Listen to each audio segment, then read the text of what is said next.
Hey guys, welcome to the Cory Lee Show. I think we're going to have a great conversation. My guest, he's already up in the clouds for those that are watching on YouTube, but those that are listening, got an actual aviation circumnavigator here with us, Robert DeLaurentiis, and it's really awesome to have him on. And I'm going to share your bio here in just a second, Robert. But first off, just want to say welcome to the Cory Lee Show.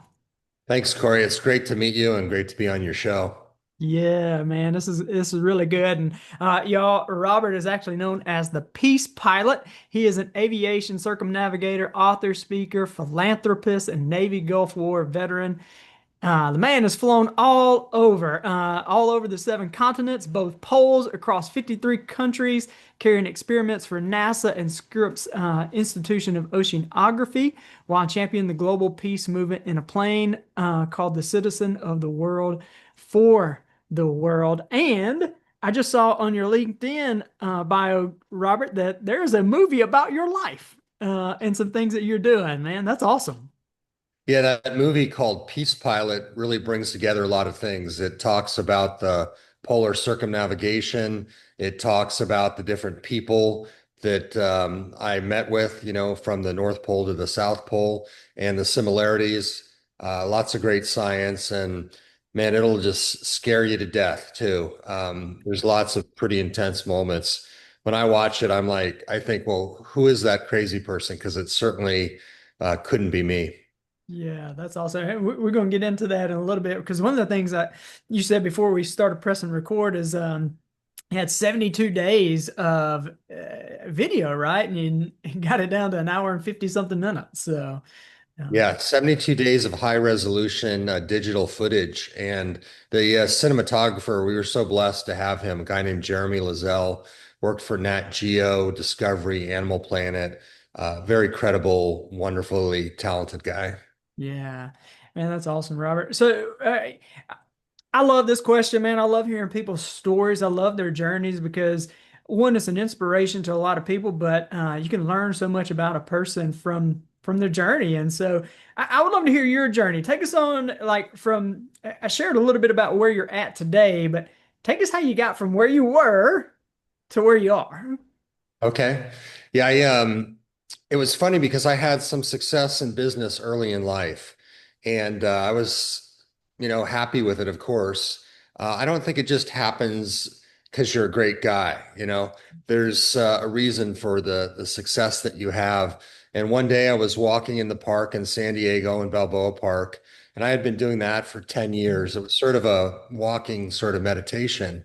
And on this one particular day, the sky was bluer than it had ever been, and the grass was greener than it had ever been. And I could see the light reflecting off the water droplets. The birds were chirping, the air was cool, it was clean.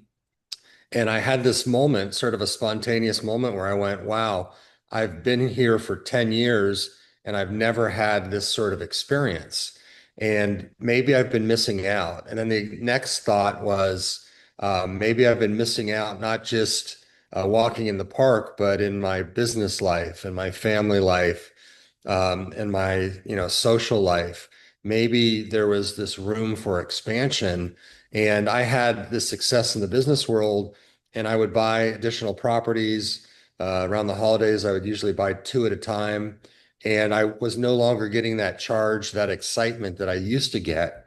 And I thought, well, maybe my journey now is inward Hmm. and I can explore my connection with God. I can see what I'm, being called to do. And a lot of these things that you mentioned, Corey, they're all things that I felt like I was supposed to do. Like I was being guided. And I would have like a quiet moment and then think about whatever it was, like the polar circumnavigation.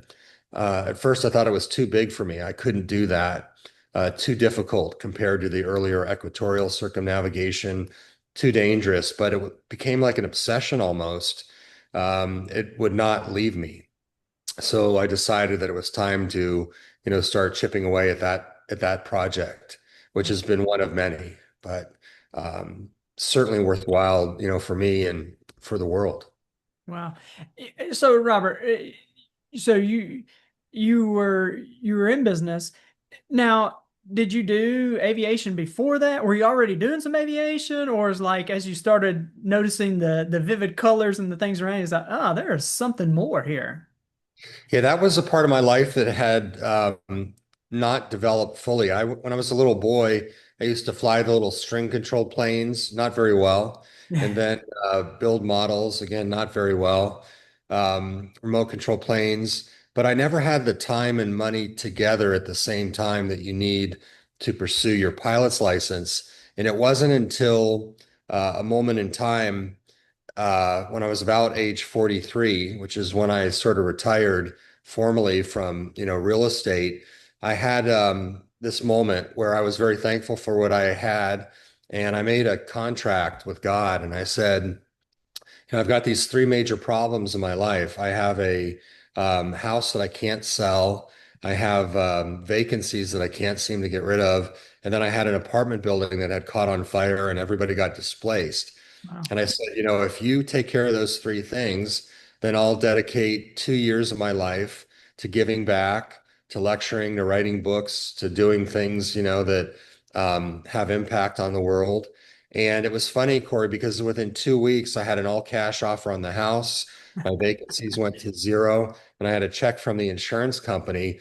And then, if that wasn't enough, I got a tax refund.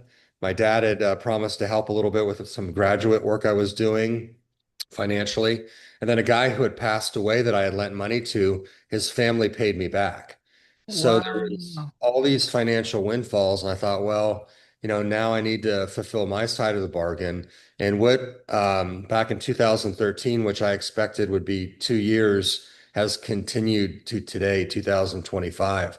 So I found that the more I gave back, the more that I got. And you hear that, Yeah. but you don't always believe that. And it was unfolding in front of me, good things were happening. And it didn't mean that I wasn't struggling. Yeah. It wasn't an easy ride. You'll see that if you get a chance to, watch the movie or read the books or any of that. But in fact, when I was doing the polar trip, I thought I was getting a global ass kicking because I had crossed the South Pole. I did that early on, and I was so thankful that I was one alive. Two, it had gone well the first time. And I made a joke to the cinematographer, Jeremy. I said, now it's just going to be a global victory lap. And he literally laughed when I said that. He was obviously a little wiser than me. And there was a lot of suffering on this trip. I had fuel tank burst inside the plane. It sprayed jet fuel into my eyes, my chest, my groin, my arms, my legs, and I got chemical burns. Wow. I remember when it happened, falling backwards out of the plane, expecting it to catch on fire, and going, well, thank God, I made the South Pole. I fulfilled my promise to all these sponsors, and I was expecting just to burn, quite honestly, and hit the ground, and the fuel was spraying out of the plane. I yelled for water, put it in my eyes to try and clear the fuel out of my eyes. And then it was at that precise moment that everything changed. And I realized that the mission was more important than me. Yeah. So I jumped back into the plane, with fuel spraying, cut the fuel line, the drain line to try and direct it out, had some plastic that I grabbed and was deflecting it. Um, and I thought, this mission is more important than me. So yeah, it changed in that moment. That was a powerful moment. Wow. I want to go back though to, all right, so man, just a windfall of, opportunity, if you will, or clarity of, man, got the offer on the house, cash at that, all the things happening. And then you feel this stirring within you for flying. Like, what was the first step? Like, I don't even know how to ask that of like, okay, I'm gonna do this. Like, what were those first moments like for you in those first steps? And the reason I'm asking that is because I believe there's a lot of people that they've got something stirring within them, very much like what you got right there. And there's like, I don't even know where to begin. And so what was that like for you, that those first steps?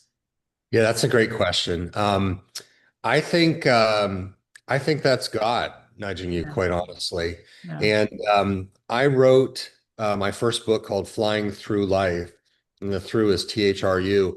And I incorporated 18 spiritual practices into my business.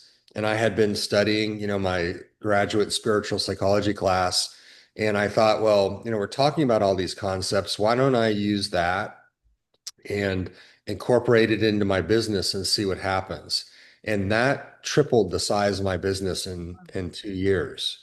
So I guess the point of my story is getting clear on your thoughts. And when I wrote that book, I laid it out point blank, this, do this, do this. And and it was funny, Corey, because I went back this past year and I reread the book, and I felt like I wrote it for me. Like Wow. it was a reminder of those core principles, when things were starting to stir in me, and I felt like I was following, the path that had been laid out for me. Yeah. Um, and you can call it God, that's what I do. Um, and I was on my mission. I was in the military, so missions are familiar to me. Um, but I think we all have this plan that's sort of laid out for us in life, and it's always there. It's just, are you listening for Mm. it?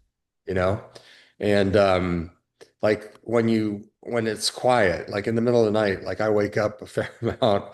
That's when my mind is busy, but I go, I'm thinking about something, and I think that's a sign. Sometimes Yeah. your dreams, sometimes what people say.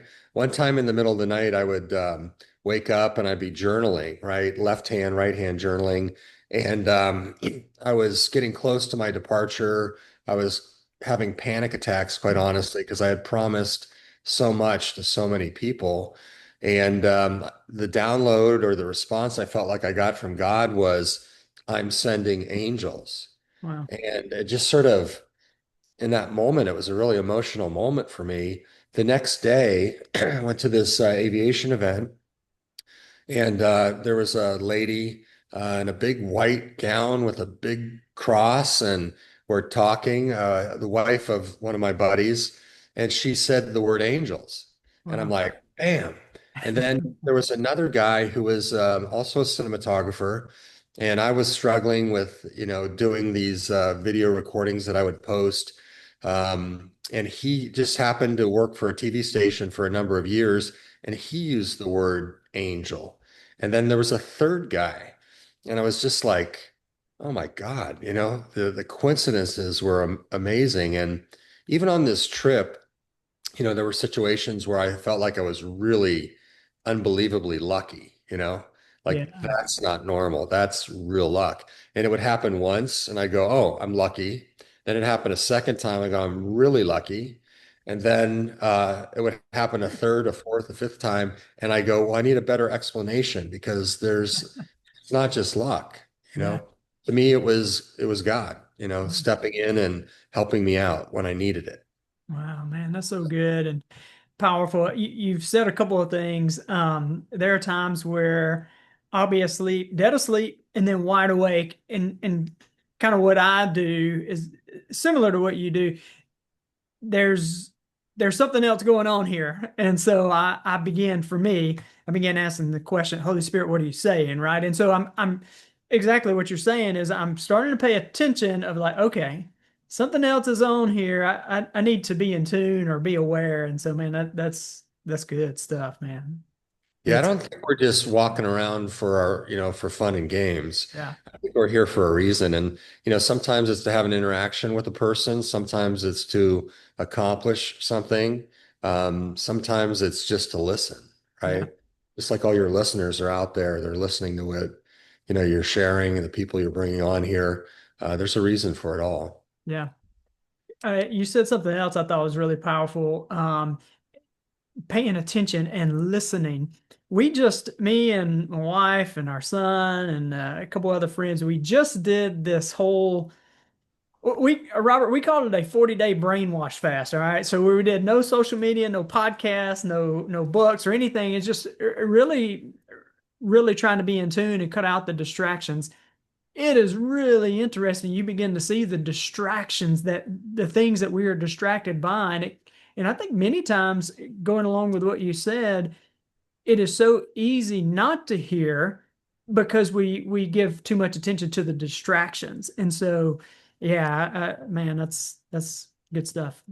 Well, you said something I think that's really, really true. A lot of times we're trying to figure something out, right? We're going to put all this energy into figuring out a solution, and you're going to work on it and grind on it. But I think, excuse me, that energy should be put into listening. Yeah. Wow. So creating a silent space like you just described, and then I'm going to just listen, and that's where the energy goes, blocking out the distractions. Yeah. Then you probably got a very clear answer, right? It did. Yeah. It's a whole lot easier to listen when you cut out the distractions. Yeah. And then you feel, loved and supportive too, because you're getting these answers and you're getting clarity and you feel like you're not in it alone, Yeah. right? 100%. Yeah. Robert, I want to go into that moment where you alluded to it just a little bit ago, where you're flying and then the fuel line Right. and all of that. What was going through your mind in the moment? Like, was there a lot of fear? Was there, because I've heard some people when they face some of those things is almost like crystal clear certainty in decision making. And anyway, I was just curious what was going through your mind when some of that stuff was going on. Yeah. Luckily, I wasn't actually flying when the tank burst. Oh, gotcha. On the ground in Dakar, Senegal, there was a sandstorm that I just flown through and landed. At the precise instant that it happened, I heard the pop and simultaneously I could feel the fuel hitting my face and covering my body. And the first thought I had was, is this the moment? Like, is this the moment of my death? And and I have obviously thought about that many, many times. There's been many instances, in the air and on the ground where I felt like I came close.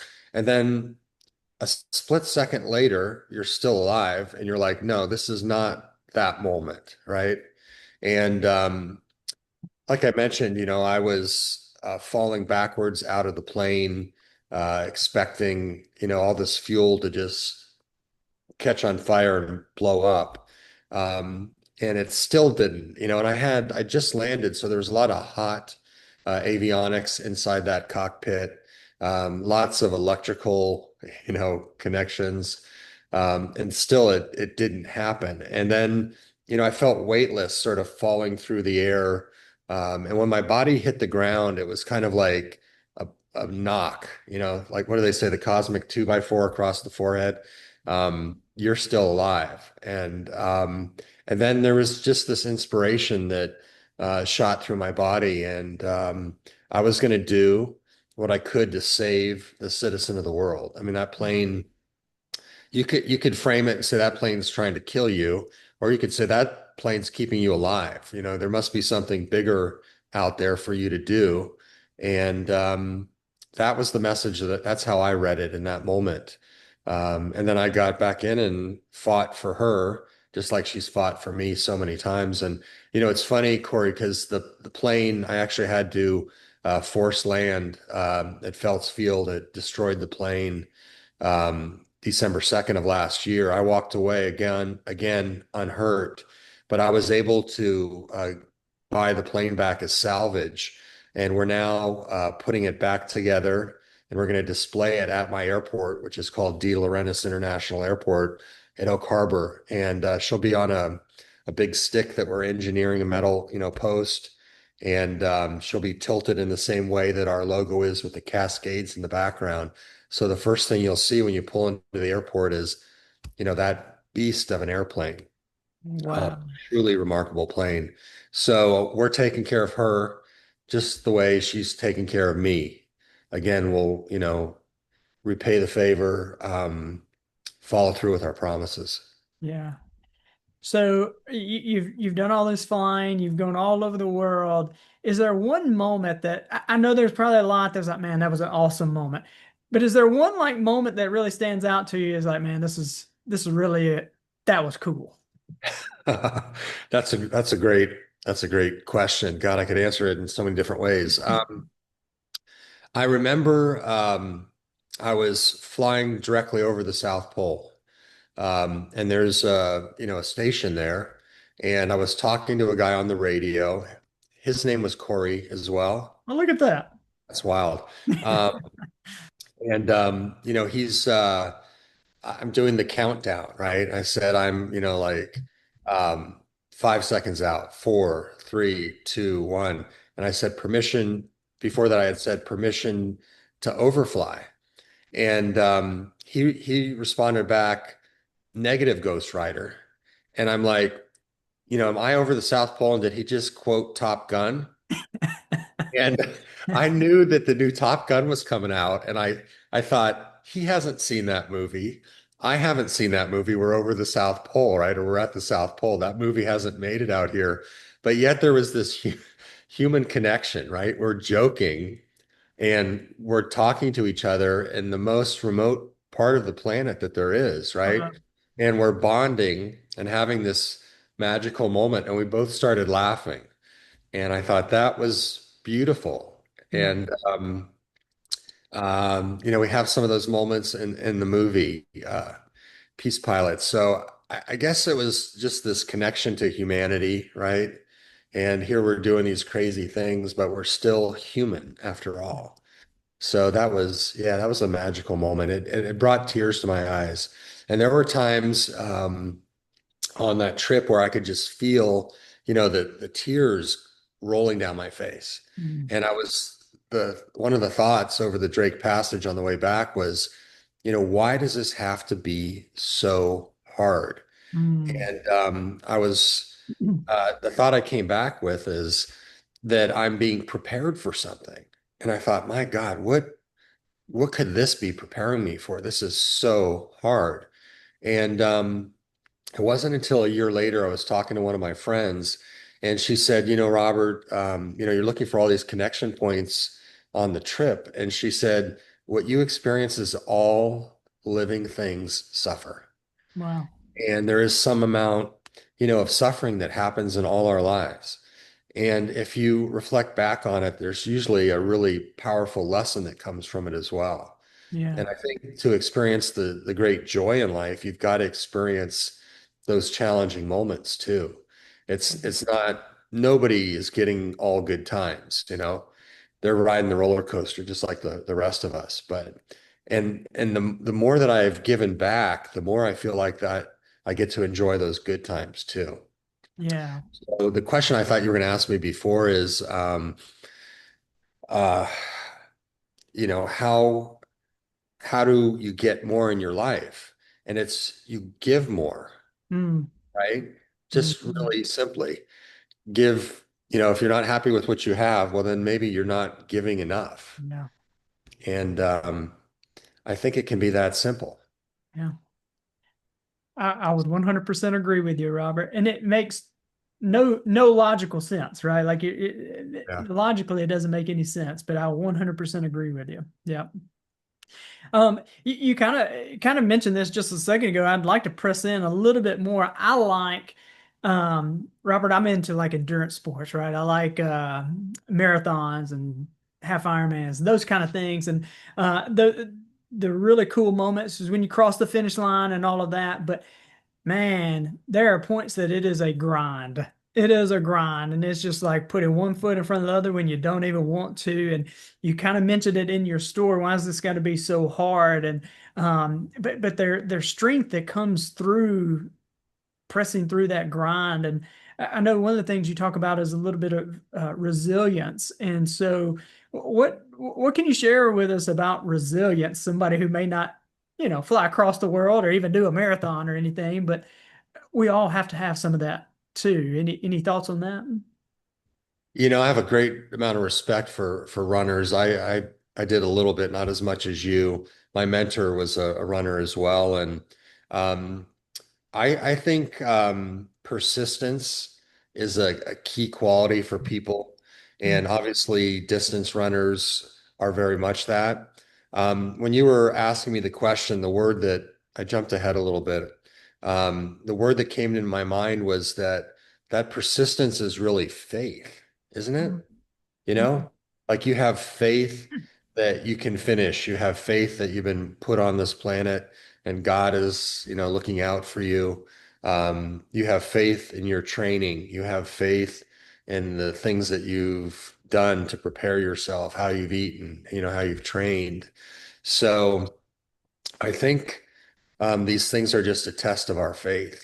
Mm. And I remember when I was coming back from the South Pole, you actually burn more than half your fuel to get there. So it's a tremendous test of faith on the way back because you're like praying for a tailwind and you're praying that you're faster. In the Drake Passage is the most dangerous piece of water in the planet. It's where more ships and stuff have gone down. And it's where I lost my push from behind the tailwind. And then all of a sudden, did I have enough fuel? But I felt like that was one of the greatest tests of my faith, on that trip. And after 18.1 hours in the air nonstop, I landed with about 15 minutes of fuel.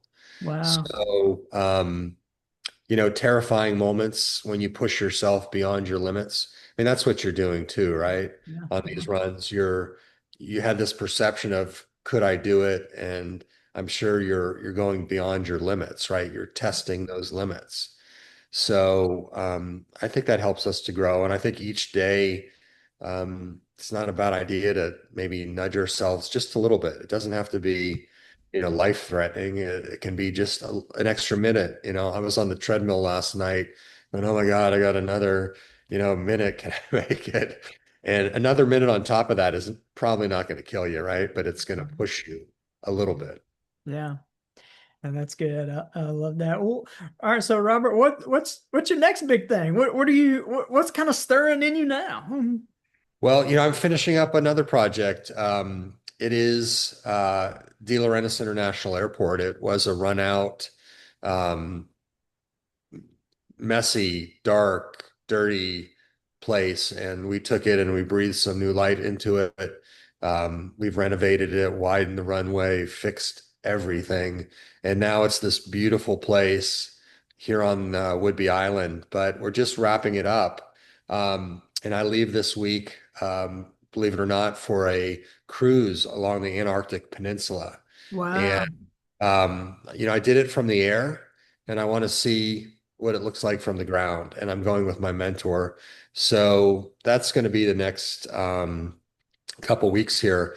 But after that, Cory, my slate is open. Excuse me, open. And I guess I'm going to just listen. And Yeah. maybe I've earned myself a year off or some time off. But I'm open to the possibilities, and we're poised to do something more. I don't know if it's going to be aviation related or not, but I'll answer when I'm called, I guess. Yeah. I love it. Robert, I got a question for you. I don't know if you've ever been asked this question, but I think you've got the experience that can help a lot of people out. Whatever you want to answer on this, any advice you want to give, but I'm hearing your story, right? So you had experience in real estate, and you're buying apartments, and you're buying big stuff, right? Like you're doing good stuff. You got an international airport. You got your plane, and you talked about sponsors and all of those things. I think many times what keeps people on the sideline is not only the excuse of being busy, but the financial piece. Um, we've done a lot of real estate, and I think some people want to do real estate, but they don't get into it because I don't have the money.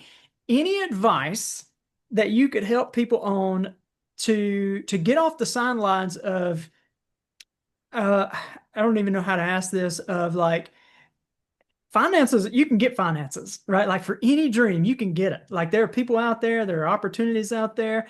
Any advice for people that are struggling getting off the sidelines because of finances, I guess.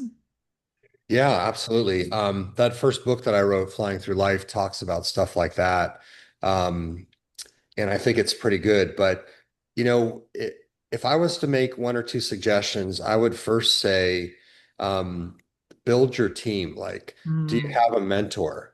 Like, Wow. for example, everybody goes through school, right? Yeah. Let's say you're a business person and you went through business school. You're going to study the same Harvard case studies that everybody else is going to study. And you're going to learn all these concepts, and they're going to throw you into this big pool and say, compete. Well, I don't think that's a fair fight, Mm. right? Because there's other things you can do. And for me, I got a mentor, and I had different mentors that were wiser than me, that had more business experience. Maybe they were smarter than me, many of them. My one main one is a lady named Susan Gilbert, and she got me into small business. She got me flying. She helped me on my spiritual path, and I still talk to her every day, and she's helped to guide me. The kings had oracles. Yeah. They relied on prayer and all these other things. So you need something that's going to set you apart in that arena. And the other thing I would say is take chances, Yeah. right? Like when I was starting out, Corey, I was using credit cards for down payments and insanity. And at least when I look back, I think that way. Yeah. But I had nothing to lose. I No, didn't no. have any money. I had a few credit cards for down payments, on houses. So anyway, I'd say take some chances. Obviously, if you're a guy with a family and it's slightly different situation, but it doesn't mean you can't take smaller chances. Yeah. And some will fail and you'll learn. Other ones will succeed, and then you'll think how smart you are. Um, but yeah, take some chances and be open, to feeling uncomfortable. That's kind of what this flight was a lot about. And there was a lot of uncomfortable moments, scary moments, pushing through. So yeah, take some chances and build your team of supporters. And it doesn't have to be just, like a business supporter. I have a mentor of mine that helped me with art and design, and he would, guide me in that area of my life. There was just many different areas. Maybe somebody's a great communicator, right? Maybe somebody is a very compassionate person. So yeah, look for those people and nurture those relationships. Man, such good advice. The people you're around, and then willing to take risk, and it's good. And there, like you said, there are times that you fail, and it's like, oh my goodness, what did I just do? But the lessons learned from that, and then some turn out and you make you look like a genius. Yeah. There's a funny episode from Seinfeld, and that guy George, Oh he's yeah. Oh a yeah. successful person. He gets laid off, and he decides to go back to work the next day anyway. I'm not saying to do that, but he makes a comment. Jerry asks him, he says, you risk total public humiliation. And George goes, like he doesn't care, you know. So risk, taking those chances, and yeah, you're gonna fail maybe miserably sometimes, but you're gonna learn, like I said, and that's part of life. It's okay. It is, man. And as you're saying that, I mean, we've made some really, looking back, it's wise decisions. I didn't know in the time, but then as you were talking about making those failures, I remember we were looking at building a three-story mixed-use building, and your dream, it cost you something. You get to a point where it's like, are you going to go all in, or you can decide not to do it? Well, we got to a point where we were going to have to go all in, and for us, it was going to cost us $30,000 to go all in. And at that time, Robert, that's everything we had. That is everything we had, and we said, you know what? I think we're going to go for it. And we went all in, and it failed. It failed. And I do not regret that one bit. One bit. It was embarrassing in the moment and those kind of things, but we haven't lost anything. Like we got all that back, but the knowledge and the wisdom and what you're saying in your story, that willingness to go for it, man, that's I'm hearing your story, and I hear someone who's a pioneer, someone who's willing to. I mean, you've seen amazing things. You've gotten the opportunity to meet amazing people. That does not come without some kind of risk. And so, yeah, Yeah, and going, you're talking about going deeper in, what about going deeper into your faith as well, yeah, right? yeah, It's and the curve is flat initially, and then as you gain all that wisdom, right, at some point it starts angling up, and Yeah. then you're like that, you're going vertical, right? I think people sort of hope or wish or expect that they're gonna make it, at age 20. I don't think it comes for most people that early. It takes a bit of time to learn all those things. I think at least 10 years in any profession to at least start having, some good success. And that was 10 hard years for me. So I Yeah. wish everybody else more speed and more luck, but Yeah. that's, really the minimum, I think. Yeah. Just a couple other questions I have for you there, Robert. You've gotten the opportunity to meet people from all over the world, and what have you learned about people by getting to meet different ethnicities, different people from countries, all that, all that? Yeah, I'd love to hear some of that. Yeah, I think people are more similar than they're different. Mm. Um, they, we're all human. That's the oneness, the connection. And I think everybody wants for themselves and their family health, financial security. They want peace. They want, some amount of predictability. They want the joy, safety, right? And it really doesn't matter what color your skin is, what your religion is, where you're located on the planet, how much money you have. None of that differentiates people. And there's basically more similarities. So somewhere else on the planet, there's somebody just like you that wants the same things. And if we can find that as a connection point, people that are suffering, that are challenged, that are working through these problems, that are having, some successes and some failures, people are really very, very similar. And I was impressed with how kind people were to me. My trip was during COVID, so Well, that was an additional challenge, and how many people came out and supported me in different ways.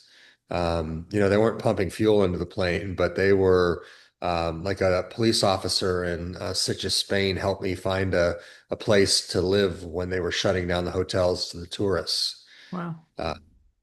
Great person. There was so many supporters along the way, and I think if you start looking for those mentors and those people to help you, you'll find that there's those people that will support you as well. Yeah, man.